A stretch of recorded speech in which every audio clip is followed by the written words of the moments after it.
Most people in Silicon Valley are taught sort of Google style or Facebook style to measure outputs from executives, outputs from a team. And I think that's probably mostly wrong. I learned this from listening to Jeff Bezos speak once, where he talked about the criteria that you apply at Amazon, which is to always thoughtfully measure the inputs and the thoughtfulness, the decisiveness, the comprehensiveness of the inputs, and not look at the outputs.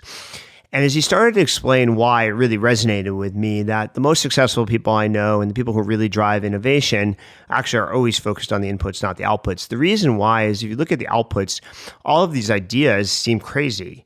And like the most innovative projects seem crazy. And so if people are gauged and they think they're going to be gauged recursively on the output, the best people don't want to bite off a project that has very limited chance of success. But the only way you get through a breakthrough is by taking your best people and forcing them to work on the projects that have 100x upside, but only 1% probability.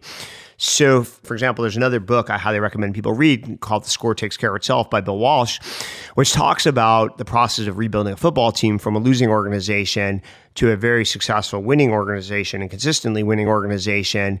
And the most important point of the book, although I highly recommend reading the entire book, is that you don't focus on the score of a football game, which is winning. You focus on doing every little detail properly. And the byproduct of doing every little thing perfectly is eventually you win football games.